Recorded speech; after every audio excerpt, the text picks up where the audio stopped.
আসসালামু আলাইকুম everyone, welcome to Rosie's cooking diary.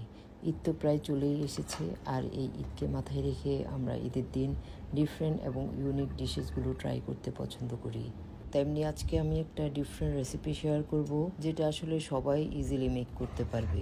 Basically এটা আফগানিস্তানের একটা ন্যাশনাল ডিশ। মাটন, বিফ বা ল্যাম দিয়ে এই ডিশটা তৈরি করা যায়। সো আজকে আমি খাসির রান নিয়ে নিয়েছি, আর এর পিসগুলোকে বড় বড় বটি করে কাটিয়ে এনেছি। পিসগুলো কতটা বড় করে কাটিয়ে নিয়েছি, আর এই পিসগুলোকে লবণ ও ভিনেগারের পানিতে 10 মিনিট ভিজিয়ে রেখে ভালো করে ওয়াশ করে নিয়েছি।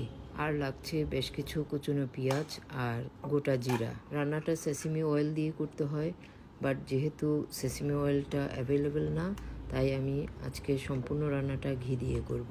আর সেজন্য আমি 1 কাপ ঘি নিয়ে নিয়েছি। এবার প্যানে ঘিটা ঢেলে মেল্ট করে নিব। প্রপারলি মেল্ট হয়ে গেলে এবার কুচনো পেঁয়াজগুলো ঢেলে দেব। এখানে প্রায় 2 কাপের মতো পেঁয়াজ রয়েছে।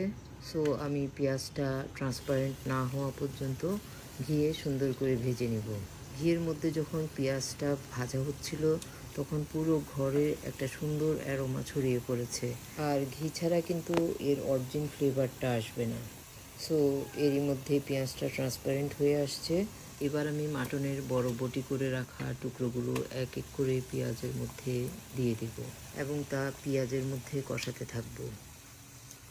উল্টে পাল্টে মাটনগুলোকে খুব ভালোভাবে পেঁয়াজের মধ্যে কষিয়ে নিব।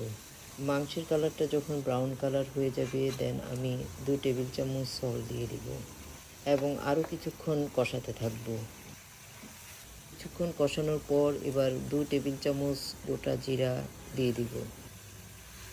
এবার মাংসটাকে বেশ কিছুক্ষণ খুব ভালোভাবে কষিয়ে নিতে হবে। কষানোটা যখন খুব সুন্দর একটা কনসিস্টেন্সিতে চলে আসবে, তখন আমি প্রায় 6 কাপ পানি দিয়ে দেব। আর পানিটা অবশ্যই ওয়ার্ম দিতে হবে। সুন্দরভাবে নেড়েচেড়ে মাংসটা এবার আমি বয়েল করতে দিব এবং প্রায় 1.25 ঘন্টার মতো আমি বয়েল করব। ফার্স্ট 15 মিনিটস ফ্লেমটা খুব হাইতে থাকবে, দেন সিম করে দিয়ে রান্না করতে হবে। এর মধ্যে ঢাকনা তুলে আমি 2-1 বার নেড়েও দিয়েছি।